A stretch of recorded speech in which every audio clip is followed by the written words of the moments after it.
Digital ప్రసారాలు చూస్తున్న విద్యార్థులకు ఉపాధ్యాయులకు స్వాగతం. ఈరోజు మనము 7వ తరగతిలోని ఆహారంలోని అంశాలు పాఠ్యభాగం నుండి ఖనిజ లవణాలు, పీచు పదార్థాలు, నీరు, సంతులిత ఆహారం యొక్క ప్రాధాన్యత మరియు జంక్ ఫుడ్ను తీసుకోవడం వలన జరిగే అనార్థాలను గురించి నేర్చుకుందాం. ఖనిజ లవణాలు మన శరీరం యొక్క సమతాస్థితిని కాపాడడంలో ముఖ్య పాత్ర వహిస్తాయి. పీచు పదార్థాలు ఆహారము జీర్ణనాళంలో సులువుగా కదిలేటట్లు చేస్తాయి. తగినంత నీరు తాగినట్లయితే ఆహారము జీర్ణనాళంలో సులువుగా కదులుతుంది. సంతులిత ఆహారం అనేది మన శరీరం యొక్క అభివృద్ధికి, శరీరం యొక్క నిర్మాణానికి సహాయపడుతుంది. ఇక సంతులిత ఆహారం అనేది మానసిక, శారీరక అభివృద్ధికి ఎంతో అవసరము. మీరంతా ఎదిగే పిల్లలు కదా, మరి మీరంతా పుష్టికరమైన ఆహారము తీసుకోవాలి. ప్రోటీన్స్ అధికంగా ఉండే పాలు, మాంసము, పప్పులు వీటన్నిటినీ తీసుకోవడం వలన మనము ఆరోగ్యంగా, చురుగ్గా ఉంటాము. మరి వీటన్నిటి గురించి ఇప్పుడు డిజిటల్ క్లాసులో నేర్చుకుందాం. ఈ అబ్బాయి ఏం తింటున్నాడు చూడండి. అరటిపండు. అరటిపండులో ఉండే ఖనిజ లవణం ఏమిటో తెలుసా? దీనిలో కనబడే పదార్థం ఏమిటి? ఉప్పు. మరి మనం ఉప్పును ఎందుకు వాడతాం? ఆహారంలో నీరు యొక్క ఉపయోగం ఏమిటి? పుచ్చకాయను ఎండాకాలంలో మాత్రమే ఎందుకు తింటాం? మరి దీనిలో ఉండే ఖనిజ లవణం ఏమిటి? తోటకూరలో కనబడే ఖనిజ లవణం ఏమిటి? మరి తోటకూరలో ఖనిజ లవణాలే కాకుండా ఇంకా ఉపయోగపడే పదార్థం ఉంది. మరి అదేంటి? పీచు పదార్థము. అరటిపండులో పొటాషియము, ఉప్పులో సోడియం క్లోరైడ్, పుచ్చకాయలో కాల్షియము, జింకు, ఐరను, తోటకూరలో కాల్షియం, ఐరన్, మెగ్నీషియం మొదలగునవి ఉంటాయి. వీటినే ఖనిజ లవణాలు అంటాము. బాహ్య వాతావరణానికి అనుగుణంగా మన శరీరం లోపల అంతర వాతావరణానికి ఉండే విధానాన్నే సమతాస్థితి అంటాము. మరి శరీరంలో ఈ సమతాస్థితి నెలకొనడానికి ఈ ఖనిజ లవణాలు సహాయపడతాయి. అందుకే ఇవి తగ్గు మోతాదులో మన శరీరానికి ఎంతో అవసరము. పిల్లలు, మనము ఖనిజ లవణాల యొక్క ఉపయోగాలను గురించి తెలుసుకున్నాం కదా. ఇప్పుడు పీచు పదార్థాలను గురించి తెలుసుకుందాం.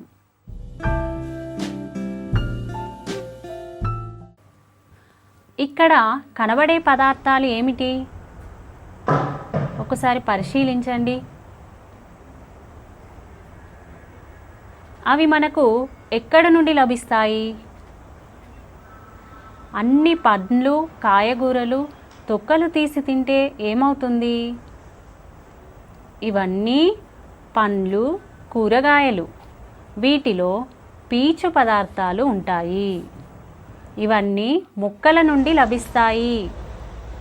ఈ పండ్లు, కూరగాయలను తొక్కలు తొలగించకుండానే తినాలి.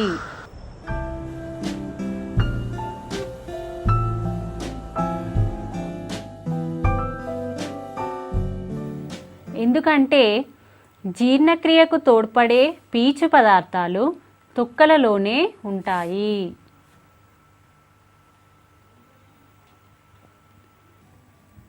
ఆహారంలో పీచు పదార్థాలను గుర్తించే కృత్యాన్ని పరిశీలిద్దాం.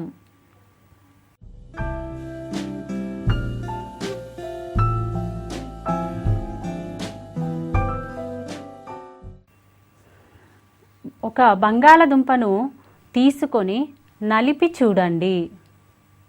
పిండి పిండిగా ఉంది కదా. బెండకాయను ఒకసారి విరిచి చూడండి.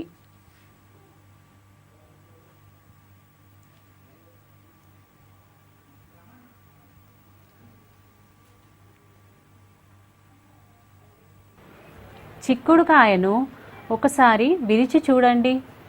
దీనిలో సన్నని దారాల వంటి నారల వంటి నిర్మాణాలు కనిపిస్తున్నాయి కదా, వీటినే పీచు పదార్థాలు అంటారు.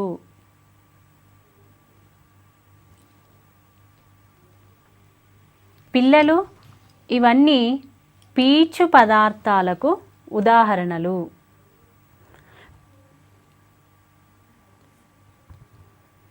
బీరకాయ,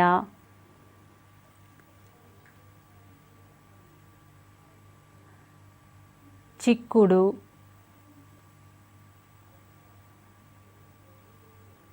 దోసకాయ,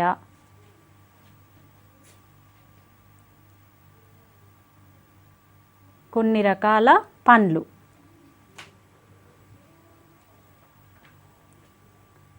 పీచు పదార్థాలు కూడా ఒక రకమైన, కానీ ఇవి ఆహారానికి బరువును చేకూర్చి ఆహారము సులువుగా జీర్ణమయ్యేటట్లు చేస్తాయి. మనము ప్రతిరోజు చేసే భోజనంలో తగినంత పీచు ఉండేటట్లు తీసుకుంటే జీర్ణక్రియలో ఆహార పదార్థాల కదలిక సులువవుతుంది. దీనివల్ల మలబద్ధకము నివారించబడుతుంది. అందుకే మనము ప్రతిరోజు తినే ఆహారంలో తగినంత పీచు పదార్థాలు ఉండేలా చూసుకోవాలి.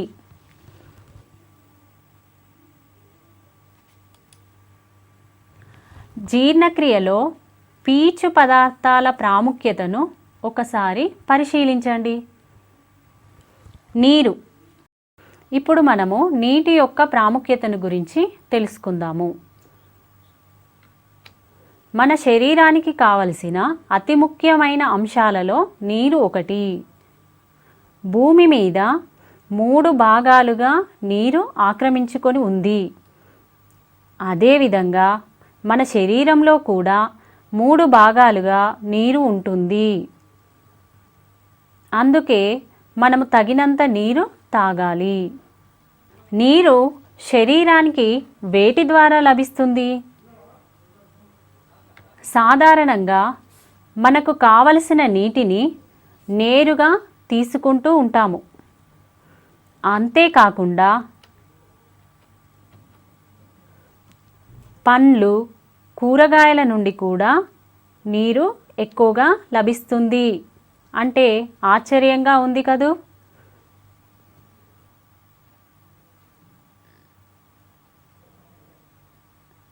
ఈ వీడియోను పరిశీలించండి.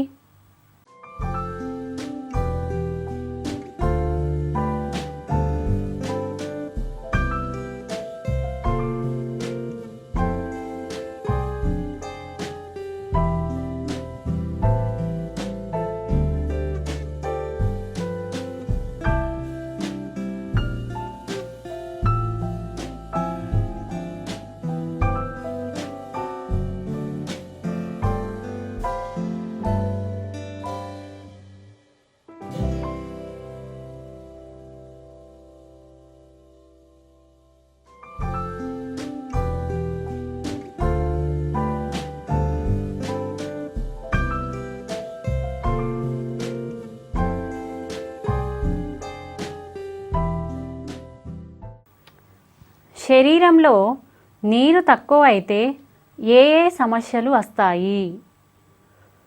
తగినంతగా నీరు కనుక మనం తాగనట్లయితే మలబద్ధకము, కళ్ళ మంటలు, అజీర్తి, మూత్రనాళ ఇన్ఫెక్షన్స్ లాంటివి వస్తాయి. అందుకే మనము తగినంతగా నీరు తాగాలి. జీర్ణనాళంలో నీరు ఎంతగా ఉపయోగపడుతుందో మనము స్పాంజ్ ముక్క ప్రయోగం ద్వారా తెలుసుకుందాం. ఒక స్పాంజ్ ముక్కను తీసుకొని ఒక గొట్టంలో చొప్పించడానికి ప్రయత్నించండి. చొప్పించారా?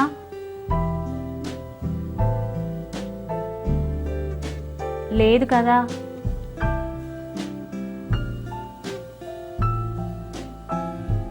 అంటే స్పాంజ్ ముక్క సులువుగా కదలదు.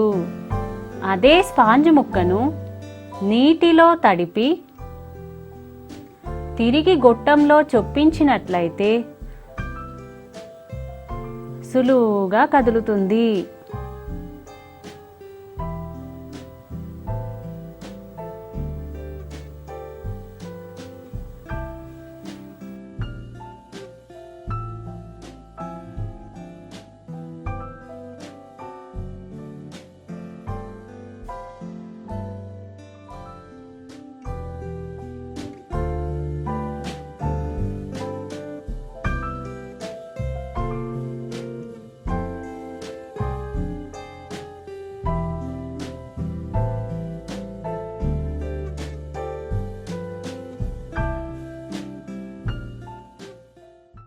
నీరు కూడా ఒక ఆహార పదార్థమే. మనము తగినంతగా నీటిని తాగితే జీర్ణనాళంలో మనం తీసుకున్న ఆహారము సులువుగా కదిలే అవకాశం ఉన్నది. ఇక్కడ వీడియోను గమనించినట్లయితే నీటిలో ఆహార పదార్థాల యొక్క కదలిక అర్థమవుతుంది. మనము ఆరోగ్యంగా ఉండాలి అంటే తగినంత నీరు తప్పక తాగాలి. ఇంతవరకు మనము ఆహారంలో పీచు పదార్థాలు, ఖనిజ లవణాలు, నీరు యొక్క ఆవశ్యకతను గురించి నేర్చుకున్నాము. ఇప్పుడు సంతులిత ఆహారం గురించి నేర్చుకుందాం.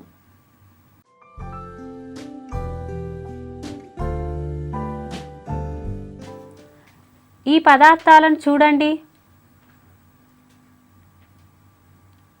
వీటిలో ఏ ఏ పోషకాలు ఉన్నాయో ఆలోచించండి.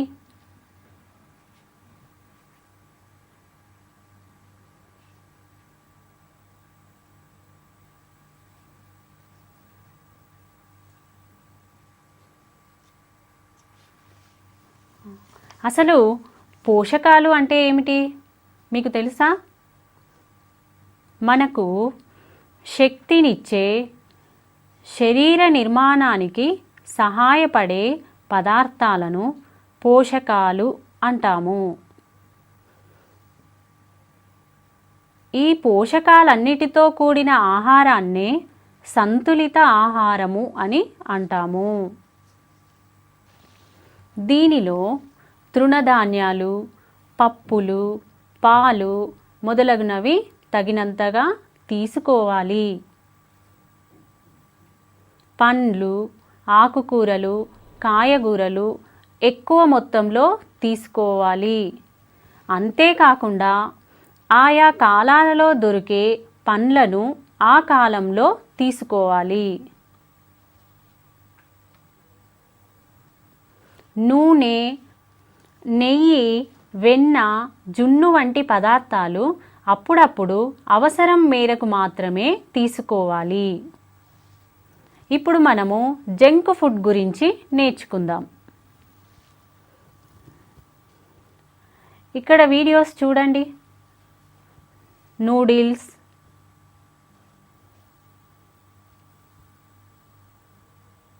బర్గర్స్,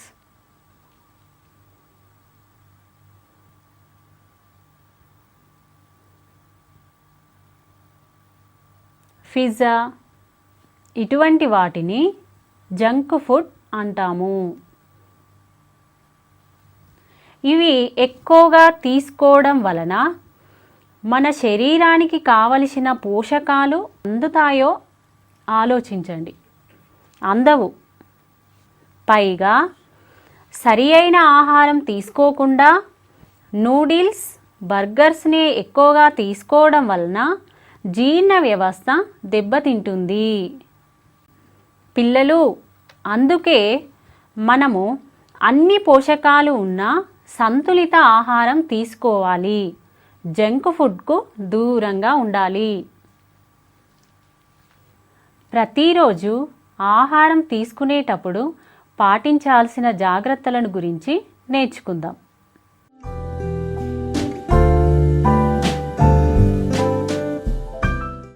ఆహార పదార్థాలు ఎక్కువగా ఉడికించడము, వేయించడం వల్ల వాటిలోని పోషకాలు నశిస్తాయి. అదేవిధంగా కూరగాయలను ముక్కలుగా కోసిన తర్వాత కడిగితే పోషకాలు నశిస్తాయి.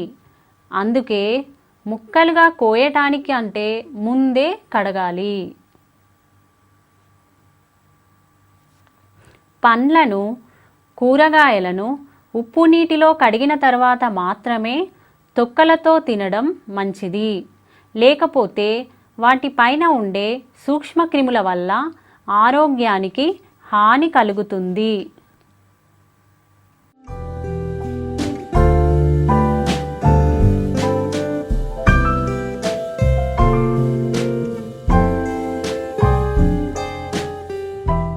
కార్బోహైడ్రేట్స్, ప్రోటీన్స్, క్రొవ్వు పదార్థాలు, ఖనిజ లవణాలు, పీచు పదార్థాలు, నీరు, పోషకాలనే సంతులిత ఆహారము అని అంటాము. కొన్ని రకాల పండ్లు, కూరగాయలలో పీచు పదార్థాలు, ఖనిజ లవణాలు ఉంటాయి. ఖనిజ లవణాలు శరీరం యొక్క సమతాస్థితిని కాపాడితే పీచు పదార్థాలు జీర్ణక్రియలో ఆహారము సులువుగా కదిలేటట్లు చేస్తాయి. మనము ప్రతిరోజు తగినంతగా నీరు తప్పక తీసుకోవాలి. జంక్ ఫుడ్స్ను ఎక్కువగా తీసుకోవడం వలన జీర్ణ వ్యవస్థ దెబ్బతింటుంది కాబట్టి వీలైనంత వరకు జంక్ ఫుడ్కు దూరంగా ఉండాలి. అంతేకాకుండా సంతులిత ఆహారానికి ఎక్కువ ప్రాధాన్యతనివ్వాలి. పిల్లలు, ఇంతవరకు మీరు నేర్చుకున్న అంశాలను బట్టి ఇక్కడ ఉన్న ప్రశ్నలకు సమాధానాలను రాబట్టడానికి ప్రయత్నం చేయండి.